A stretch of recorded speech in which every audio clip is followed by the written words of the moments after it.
Hola compañeros y maestro, nosotros somos el equipo 2, integrado por Denise, Luis, Ricardo y su servidora Fernanda, deseando que se encuentren bien. Los temas que abordaremos en esta exposición son 4.6.2, los partidos políticos, 4.6.3, las transformaciones en la sociedad y 4.7, el contexto internacional en los años 70 y 80, la crisis económica. A continuación, mis compañeros Luis y Ricardo iniciarán con esta exposición.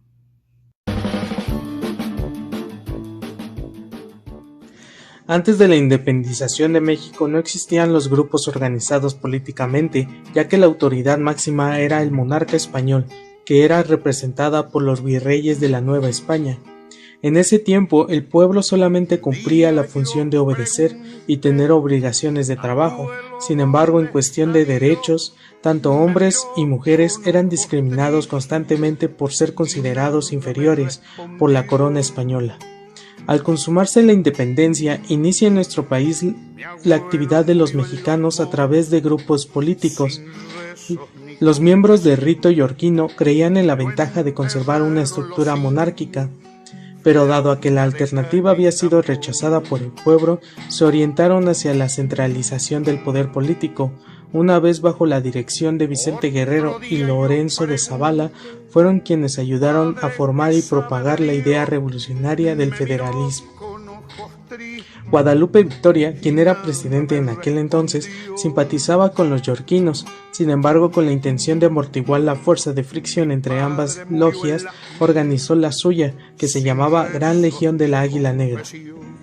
Los yorquinos llegaron al poder en 1828, con el gobierno de Guerrero. Sin embargo, hacia fines de su mandato, la masonería había entrado en un grave estado de crisis. Nadie quería afiliarse en sus logias y por consecuencia la masonería quedaría sin jefes. En ese momento, las logias jugaban el papel de los partidos políticos. La lucha del poder continuó con los grupos que se dividían ahora en centralistas y federalistas, que más tarde se convertirían en los conservadores y liberales, los cuales mantenían sus posiciones. Los centralistas tenían una postura a favor de las tradiciones religiosas y a un régimen centralista de gobierno ligados al clero. Ya entonces se denominaba Partido Conservador. En su contraparte, los federalistas creían y defendían la libertad política y religiosa para crear una organización en forma de república federal. Tras el triunfo de la República y la consolidación de las leyes de reforma, prevaleció el liberalismo, que se dividió en tres facciones: dos civiles, encabezadas por Juárez y Lerdo, y otra militar, encabezada por Porfirio Díaz, quien finalmente llegaría al poder. En 1871 se crea el Partido Radical de Tabasco y el Partido Republicano Progresista, organizado para apoyar la candidatura presidencial de Lerdo de Tejada. Llegada la tercera reelección de Porfirio Díaz, se formó la Unión Liberal formada por políticos, negociantes y banqueros, llamados los científicos, por formar parte de la población más intelectual, los cuales tenían al movimiento del positivismo como ideal político, cual lema era orden y progreso. Hacia principios del siglo XX surgen varios partidos políticos, ya que el país necesitaba un cambio en su política y en sus estructuras sociales, que por consecuencia traerían el estallamiento de la Revolución Mexicana. En 1900, Emilio Arriaga convocó la formación del Partido Liberal. Organizó el Congreso para 1901 en San Luis Potosí, con el objetivo de unificarse y detener el avance del clero, haciendo cumplir las leyes de reforma.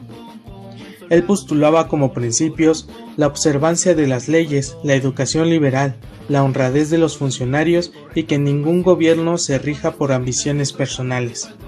Tras el lanzamiento del manifiesto, la nueva agrupación se llamó Partido Liberal Constitucionalista, donde sus miembros fueron perseguidos no por el clero, sino por el poder gubernamental autoritario. Sin embargo, la represión sobre los integrantes por parte del gobierno les llevó a pensar que ya no era posible un cambio pacífico, sino que había que hacer triunfar los ideales por medio de la fuerza bruta. En 1909, el 22 de enero, se constituyó el Partido Democrático, donde sus integrantes eran la afiliación porfirista pero adversarios de los científicos. Rechazaban la violencia revolucionaria, convocaban a la ciudadanía a ejercer sus derechos políticos, postulaban la libertad de los municipios y consideraban la educación como la primera necesidad del pueblo. El partido reeleccionista promovido por Rosendo Pineda se formalizó en febrero de 1909. Lanzaron la candidatura de Porfirio Díaz y Ramón Corral. En mayo de 1909, Francisco I. Madero organizó el partido antireeleccionista. Sus integrantes eran Emilio Vázquez, Filomeno Mata, Luis Cabrera, Toribio Esquivel Obregón y José Vasconcelos. Lanzaron su manifiesto invitando a otros clubes a unirse bajo el lema sufragio efectivo, no reelección. El Partido Político Nacional, fundado en mayo de 1911 por Emanuel Gabriel Fernández, Manuel F. de la Hoz y otros bajo el lema Dios, Patria y Libertad. Se propuso agrupar a los católicos para que ejercieran sus derechos de ciudadanía. Sus principios se regían por la libertad de enseñanza y la religión. Postulaban en Madero para la presidencia y Francisco León de la Barra para la vicepresidencia. En 1911, el Partido Nacional Independiente postulaba la efectividad del sufragio y la no intervención gubernamental en las elecciones, la libertad de imprenta y el fraccionamiento de la gran propiedad territorial, la protección legal del trabajador y la libertad de los indígenas y la no reelección. El Partido Constitucional Progresista surgió en lugar del Partido Antireeleccionista. Se constituyó en septiembre de 1911. El Partido Liberal Constitucionalista surgió a fines de 1916 como resultado de las reuniones de un grupo de militantes encabezados por el general Pablo González y Benjamín Gil. Se proclamaron defensores de la corriente maderista y postuló como candidato a la vicepresidencia Venustiano Carranza. El Partido Socialista Obrero, organizado en 1917 por Luis N. Mirones, líder de la CROM, desapareció ante su fracaso electoral el mismo año. El Partido Socialista del Suroeste, fundado en Mérida el 12 de mayo de 1916, tuvo como un antecedente el Partido Socialista Obrero. En agosto de 1917 se constituyó el Partido Nacional Cooperatista. Sus principales postulados fueron el cooperativismo como solución a los problemas económicos del pueblo, la nacionalización de la tierra y de las grandes empresas, de servicio público, con ello la autonomía universitaria y la creación de una guardia civil en lugar del ejército. El Partido Laborista se formó a finales de 1919 apoyando la CROM. El respeto de los derechos de los obreros era el impulso de la educación, el crédito a los campesinos y la protección de artesanos, donde el mejoramiento de la vivienda y la alimentación y la seguridad social. En 1919 el Partido Comunista Mexicano es constituido y forma en 1929 la Confederación Sindical Unitaria de México, dirigida por Valentín Campa y David Alfaro Siqueiros, durante su funcionamiento clandestino de 1929 a 1934. El Partido Nacional Agrarista se fundó el 13 de junio de 1920. Fue reconocido por su lucha a favor de la reunificación de los derechos de los campesinos. Desapareció en 1929 al fusionarse con el Partido Nacional Revolucionario. En 1939, el Partido Nacional de Salvación Pública se funda por los militares Francisco Cos, Bernardino Menabrito, Adolfo Osorio y Luis del Toro, opuestos al régimen de Cárdenas. Ellos postulaban la observación estricta de la Constitución, la destitución del jefe ejecutivo o de los gobernantes. El Partido Fuerza Popular obtuvo el registro civil en 1946. Fue la representación política de la Unión Nacional Sinarquista, derivada de la Legión del Movimiento de la Unidad Nacional, que se proclamaba continuador de la rebelión cristera. Su registro se canceló por violar varias fracciones del artículo 24 de la ley electoral y llevar a cabo manifestaciones con prácticas fascistas. La Federación de los Partidos del Pueblo Mexicano anunció su propósito de luchar para que el gobierno no se transformara en una dictadura que beneficie exclusivamente a un hombre o grupo de hombres, así como porque cumplan las dos finalidades más importantes de la Revolución Mexicana, lo cual eran la libertad política individual y el mejoramiento económico, social y cultural de los mexicanos. El Partido Nacionalista Mexicano tuvo su registro el 5 de julio en 1951, sin embargo desde 1934 funcionaba como una agrupación política de católicos con los nombres del Partido Socialista Cristiano. En 1974 se constituyó el Partido Mexicano de los Trabajadores, encabezados por Alberto Castillo Demetrio Vallejo y César del Ángel, con la intención de cubrir la falta de partido político de masas revolucionarias. En 1987 desapareció al fusionarse con otras agrupaciones y dar origen al Partido Mexicano Socialista. El Partido Socialista de los Trabajadores tuvo su registro el 5 de septiembre de 1979. Sus principales fundadores fueron Rafael Aguilar, Talamantes Graco Ramírez y Juan Ignacio Valles. Se declaró a favor de los principios del socialismo. Las diferencias entre sus líderes llevaron a que una parte se incorporara al Partido Mexicano Socialista y otro al Partido Frente Cardenista de Reconstrucción Nacional. El Partido Socialdemócrata se registró en 1981, el 11 de junio. Fue condicionado a los resultados de las elecciones de 1982. Sin embargo, fue cancelado por obtener solamente 0.20% de los votos. El Partido Socialista Unificado de México participó en las elecciones federales de 1982 con Arnoldo Martínez Verdugo como candidato a la presidencia. Se sitúa como la tercera fuerza electoral. Las continuas diferencias entre sus integrantes llevaron finalmente a que se fusionara con otros organismos y dieron origen al Partido Mexicano Social. Dentro de un contexto histórico, los partidos políticos han sido importantes para el desarrollo de la vida democrática del país actual en México. Esta no se concebiría sin la participación de todos y cada uno de ellos. Y si bien estos ya tienen una larga historia desde su aparición en la época independiente, es en el siglo pasado donde se van definiendo sus características tanto al interior como en el exterior. Si queremos mejorar nuestros partidos políticos, hay que volver a valorar su propósito original, de intermediarios entre el Estado y la sociedad civil, buscar en su inicio histórico su plataforma, su presentación, justificación y fundamentación para constituirse como representantes de las distintas ideologías de la ciudadanía.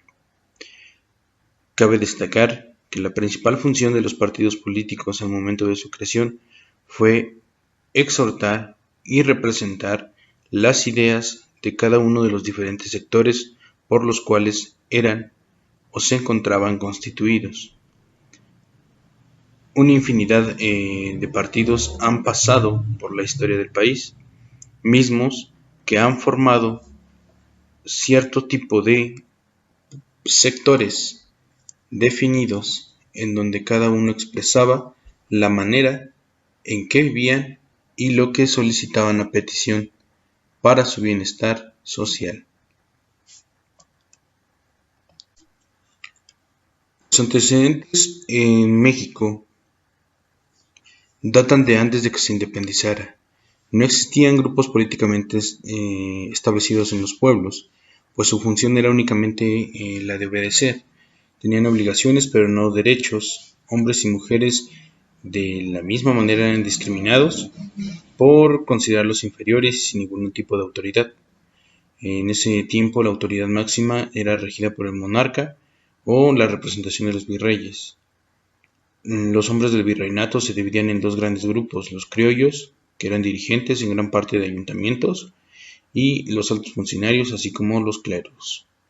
La influencia de acontecimientos mundiales, históricos mundiales, como la independencia de Estados Unidos y las revoluciones inglesas en Europa, dan la difusión de ideas nuevas que impulsan un anhelo de un cambio estructural, un anhelo a nivel social que mejorara las condiciones de vida y de oportunidades a nivel global y nacional.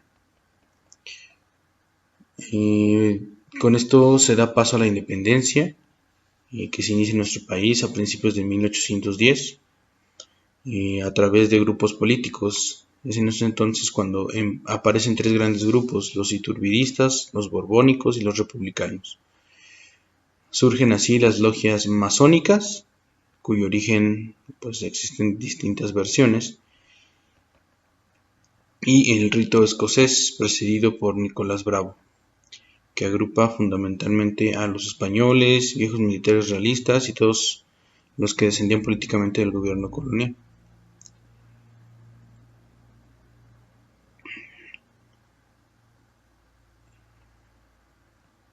Todos estos y cada uno de los movimientos se van llevando a cabo en un orden históricamente hasta llegar a la lucha de grupos ya más establecidos con ideas más tanto conservadores como liberales.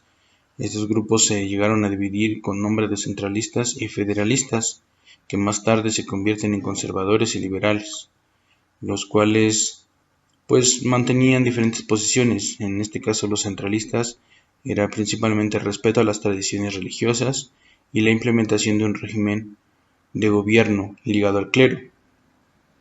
Los federalistas optaban por la libertad política y religiosa y la organización de una república federal. Como conclusión, cabe aclarar el que no me profundice tanto sobre la historia de partido a partido. Mi compañero Luis lo trató durante su tiempo de exposición. Lo primordial es comprender la función que los partidos tienen en el momento de su creación y de la participación activa que deben tener en el país.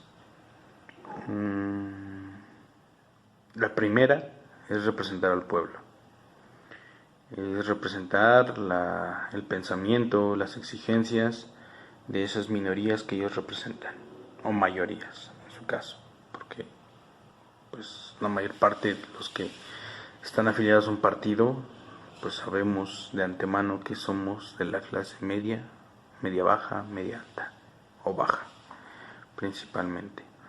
Entonces es la función principal. Ser un intermediario entre gobierno y sociedad, en donde se pueda brindar el enlace para programas de desarrollo, beneficios, entre otros.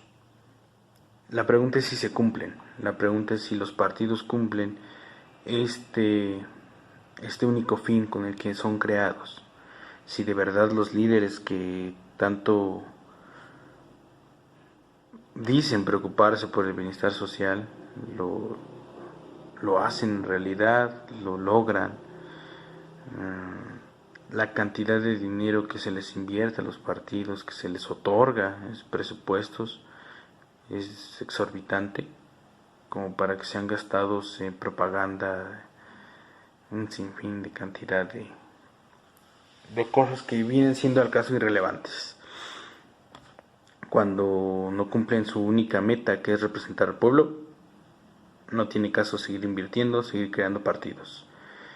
Entonces no han funcionado, por mucho que se diga que México es un país democrático gracias a la creación de partidos políticos, ya sean campesinos, obreros, comunistas, socialistas, democráticos, etc. No han funcionado. Al día de hoy, ningún partido representa oficialmente a un ciudadano a pie, de esos que diario tienen que ir a trabajar, conocen la vida laboral, conocen la vida social que tienen dentro de sus colonias, dentro de sus barrios, dentro de sus círculos en el que se desarrollan. Es difícil comprender esa situación si no te ha tocado vivirla. La mayor parte de los que nos representan en esos partidos no tienen idea de cómo se maneja la vida diaria de un trabajador, de un obrero, de un campesino. Hoy en día no estamos representados ni somos enlazados al gobierno o al Estado por ningún medio, en absoluto. Es por eso que no me enfoco tanto en contar la historia de cada partido, porque sería un video más, sería una exposición más de solamente otorgar datos. Lo que importa es hacer ese análisis de si en realidad ese sistema de creación de partidos, de representación, funciona en México o ha funcionado. Creo que si ponemos en una balanza los pros y los contras, nos estamos yendo claramente por los contras. No han funcionado como tal, está más que demostrado. Hoy en día ya cualquier persona forma un partido político y sinceramente yo no opto por esa opción. Vuelvo a repetir, esto es una exposición para análisis donde debemos de observar lo que está aconteciendo actualmente, la realidad de nuestro país, y compararlo con todas esas propuestas que los partidos nos otorgan y ver qué tanto está dentro de lo real y dentro de aquella demagogia que todos en general ocupan para obtener únicamente votos y así mantener existente su partido. Claramente el ejemplo que tenemos de un partido nuevo que se creó, Morena, el cual se creó así de la nada en cierta ocasión, y pues sí sería importante analizar por qué de su creación, quién lo creó, qué tipo de personas están dentro de ese partido y consultar si de verdad son enlaces entre Estado y sociedad y si de verdad son representantes, líderes de un ciudadano que vive el día al día y que sabe qué tipo de problemáticas se enfrenta él solo.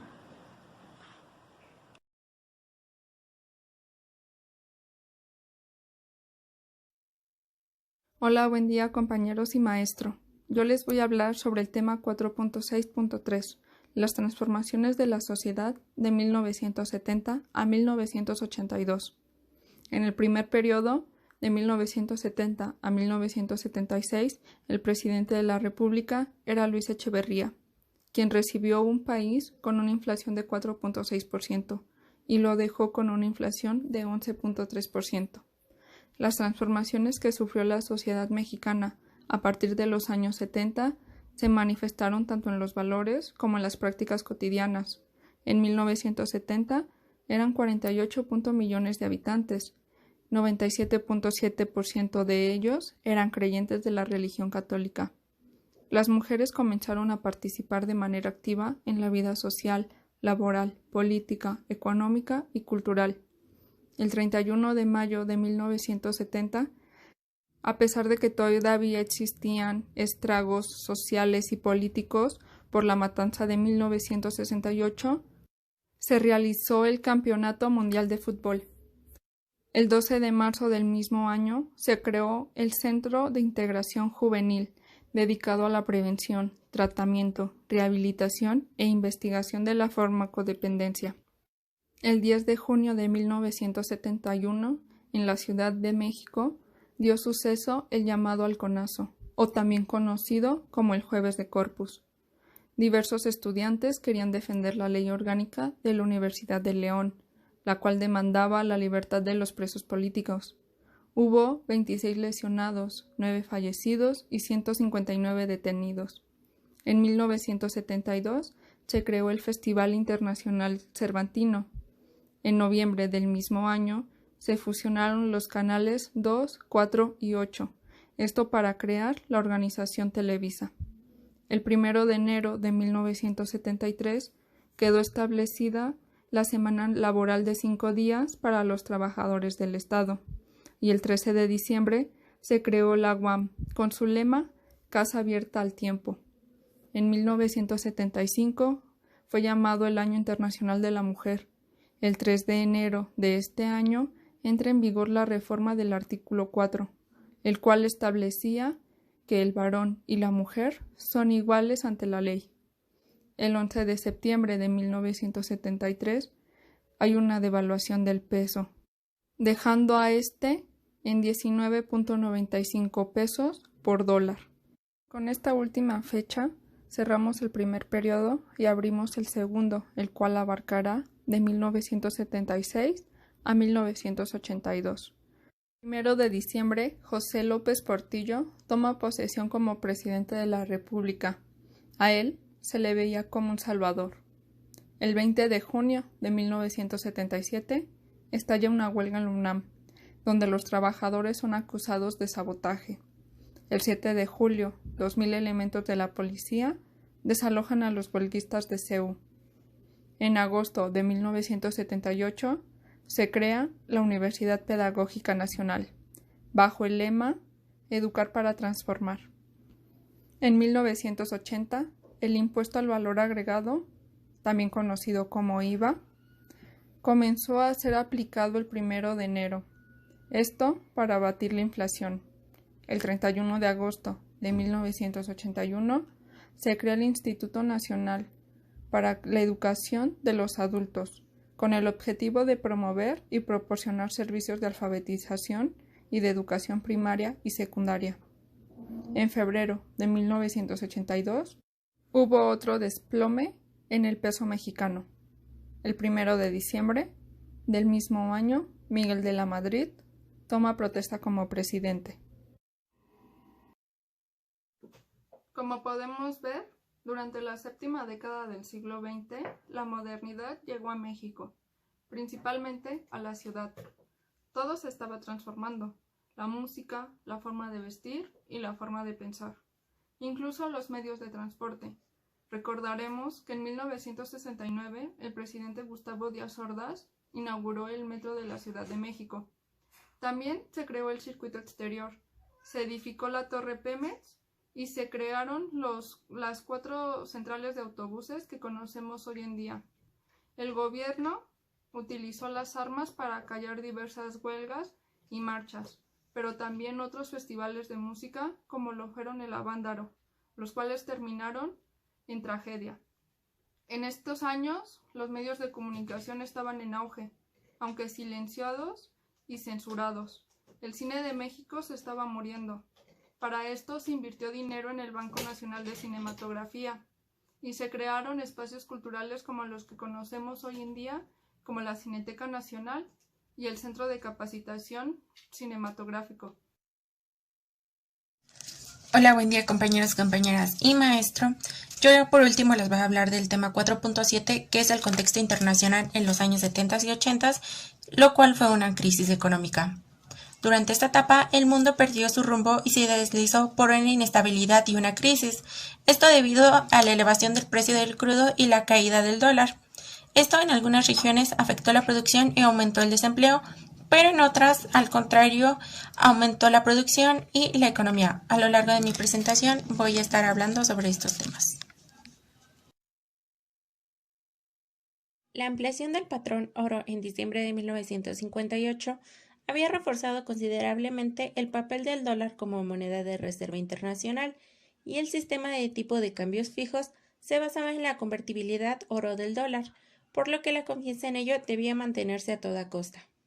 Sin embargo, existía una abundancia de dólares que se habían inyectado a la economía mundial desde el final de la Segunda Guerra Mundial, lo que provocó la sobrevaluación del dólar, favorecía las importaciones y limitaba las exportaciones, dando como resultado un enorme déficit en la cuenta corriente de la balanza de pagos norteamericana. Por ello, el 15 de agosto de 1971, el presidente Nixon suspendió la convertibilidad oro del dólar como una medida desesperada para revertir el déficit en cuenta corriente, pero la medida devaluatoria solo consiguió desatar la inflación de la economía norteamericana. Aunado a lo anterior, en 1973, la Organización de Países Exportadores de Petróleo decidió no exportar más petróleo a Estados Unidos y a sus aliados de Europa Occidental, esto por haber apoyado a Israel durante su conflicto con Siria y Egipto, lo que reforzó la inercia inflacionaria. En la siguiente gráfica podemos ver el incremento que sufrieron los precios del oro y del petróleo a partir de la década de 1970.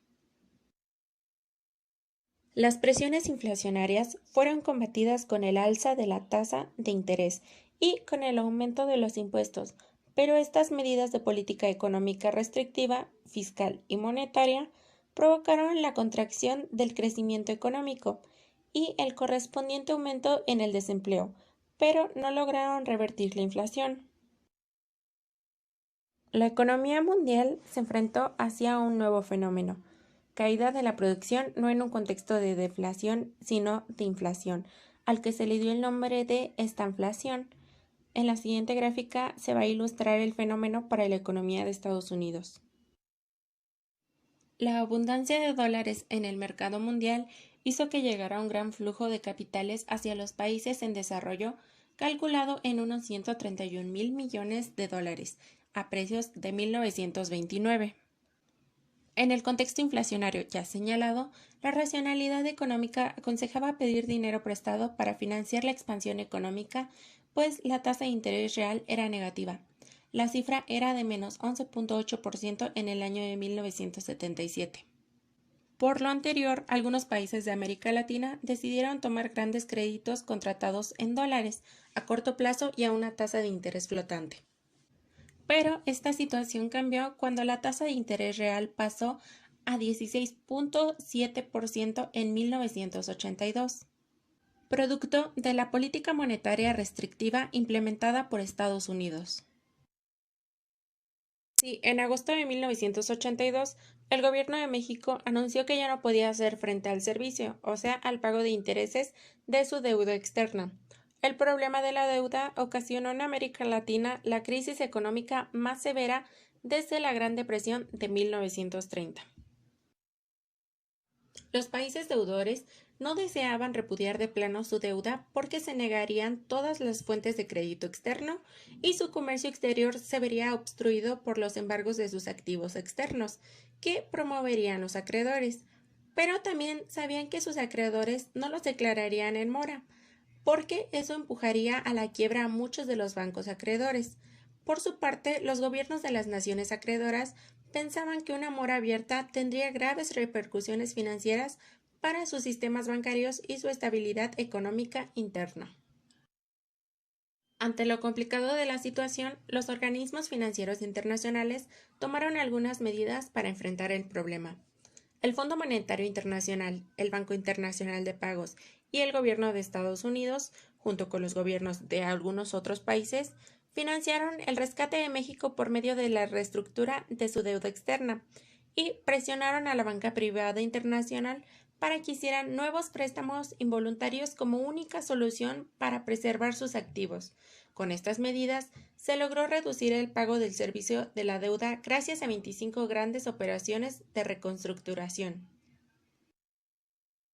Por su parte, los gobiernos de México y de otros países de América Latina se comprometieron a implementar programas de ajuste estructural que necesariamente implicaron la contracción del crecimiento económico y el aumento del desempleo. Para frenar la fuga masiva de capitales, se impusieron controles en el mercado cambiario, como lo son el dólar libre y el dólar controlado, y constantes devaluacionales, como el desliz cambiario, lo que hacía imposible que la inflación se redujera. En contraste con el caso de América Latina, los países asiáticos crecieron a una tasa del 6.3% anual promedio en las décadas de 1970 y 1980, en un contexto de estabilidad de precios que solo aumentaban 10.7% en promedio de manera anual. Este auge se debió a un esfuerzo sostenido por elevar el nivel de la inversión que se financió con recursos internos y cambios institucionales. La inversión era de 11% del PIB en 1950 y pasó a 25% del PIB en 1982. Eran economías abiertas al comercio internacional, pues sus exportaciones representaban el 25% del PIB en 1983. Tenían un tipo de cambio que fomentaba las exportaciones, muy poca deuda externa y una distribución del ingreso más igualitaria que en América Latina. Indonesia, que tuvo en el petróleo su principal producto de exportación, logró que el PIB real creciera 6.6% promedio anual. La India creció 4% promedio anual, aunque la producción agrícola representaba todavía el 30% de su PIB. Taiwán creció a 7.3% promedio anual. Corea del Sur creció 7.7% promedio anual y se convirtió en el prototipo de un país de industrialización reciente exitoso, ya que elevó sus exportaciones de manufacturas como porcentaje de sus exportaciones totales, de 0 a principios en el año de 1950 a 90% en el año de 1983. La discusión del papel de la agricultura en el mercado mundial ha pasado una secuencia de discusiones que ha ido desde el reconocimiento de la singularidad y excepción de este tipo de comercio, propio de la situación internacional en los portes vías del desarrollo no tienen peso, y el mercado norteamericano establece las reglas internacionales, a otra situación en que la oposición de la Comunidad Económica Europea como competidor hizo exigible a los grandes explotadores agrarios una política de equilibrio en el mercado que se llevó a cabo a través de las rondas negociadoras multilaterales del Acuerdo General sobre Aranceles Aduaneros y Comercio, a abatir las barreras que protegían el mercado europeo. Bueno, hasta aquí concluye mi participación y como conclusión podemos decir que durante esta etapa pudimos ver la necesidad de coordinar las políticas económicas de los distintos países para promover la estabilidad cambiaria, financiera y económica, además de la dificultad de poner en práctica esta coordinación debido a la renuencia de los gobiernos a sacrificar equilibrios internos por externos. Vimos que en algunos casos estos cambios afectaron, pero en otros ayudaron a aumentar la producción y economía de ciertos países, dejando ver así la pérdida generalizada de la austeridad pública y en algunos otros casos privada.